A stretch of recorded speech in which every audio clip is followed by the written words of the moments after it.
Nintendo is famous for two things: making games and suing people.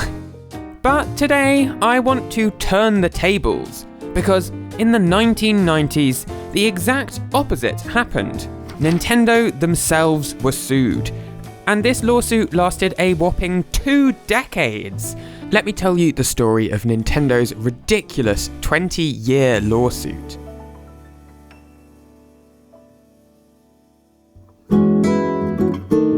It all starts at the end of 1999, Christmas of all times.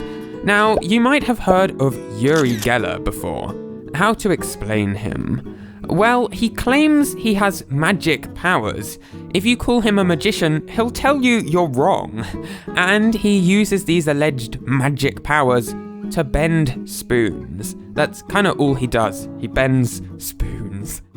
Now, this particular Christmas time, Yuri Gellar was in Tokyo when he decided to pay a visit to the world-famous Pokemon Center, a shop which sells all things Pokemon. Bags, books, games, cuddly toys. The Pokemon Center sells it all. But not long after Yuri Gellar entered, the store manager rushed over to him and started furiously bowing.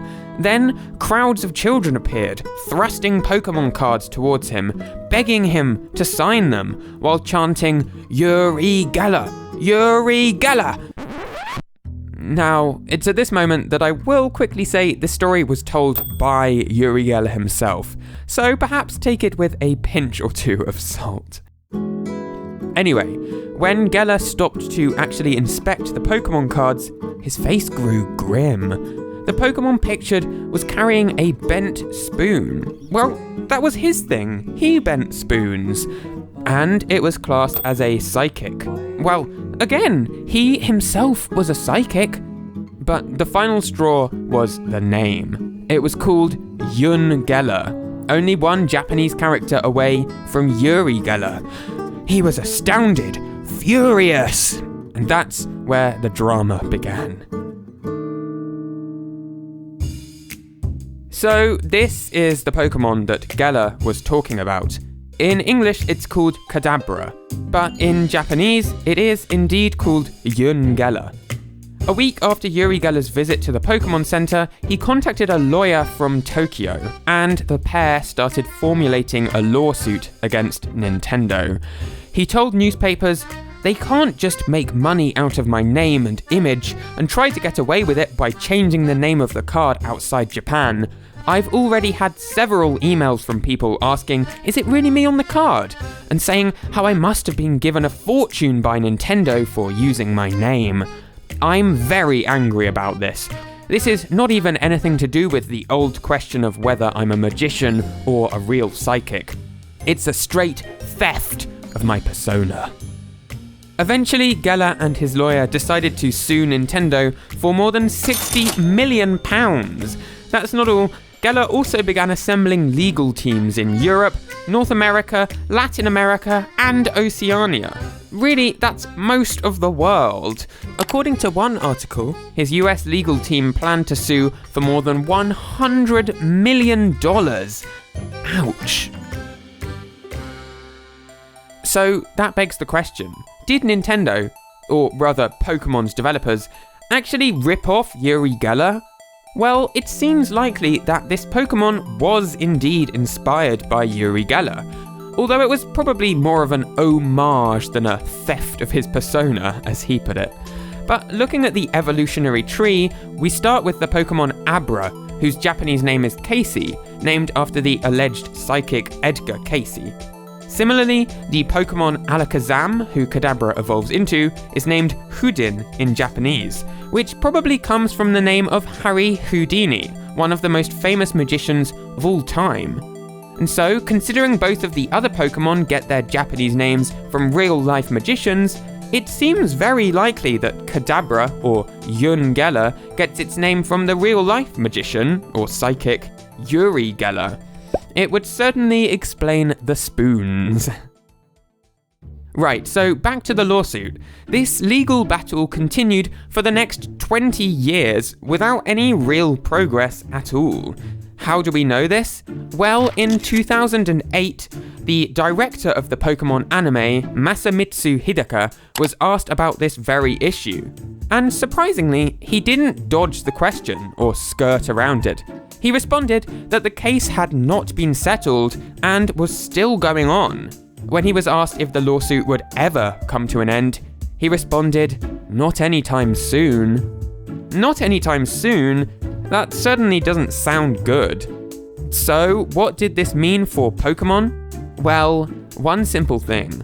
No new Pokemon cards featuring Kadabra, or Yuri Gellar, were allowed to be printed. None at all. As Hidaka explained, they, quote, put Kadabra aside for now, and no new cards would be printed until an agreement was reached. But of course, that begs the question, would an agreement ever be reached? Surely that would take a miracle.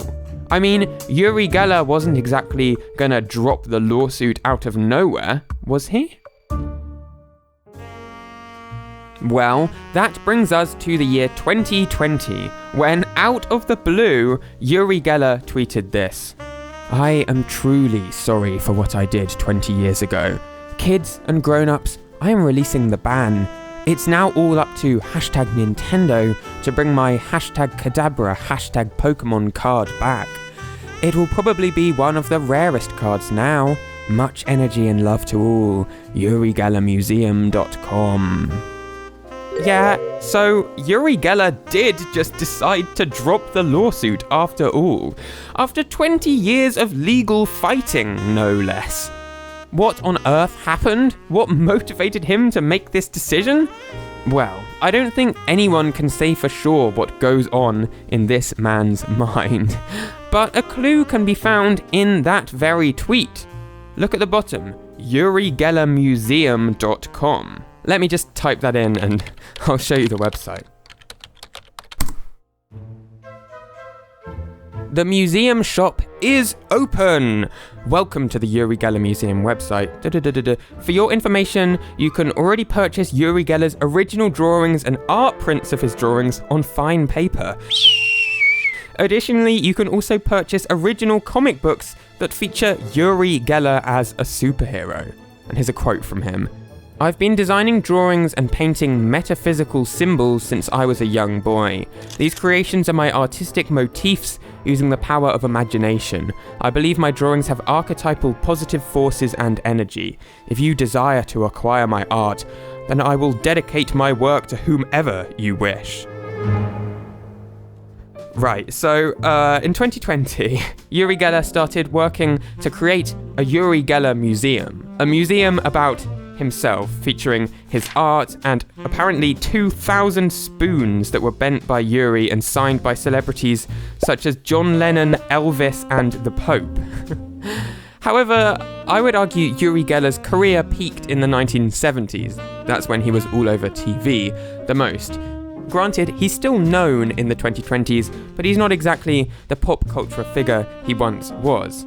And so, by releasing his lawsuit on the Pokemon Kadabra, he managed to build up just a bit of goodwill in the community. Plus, I'm talking about Yuri Gellar again. I mean, in this very video, I've said his name 23 times. He's in my mind again, that's for sure, and I'd imagine he's in yours as well. You're welcome. Hey, thanks for watching. I'm on Twitter @ThomasGDocs and patreon.com/ThomasGameDocs if you would like to give me money. Subscribe for more deep dives into the weirder parts of gaming history. Dankeschön.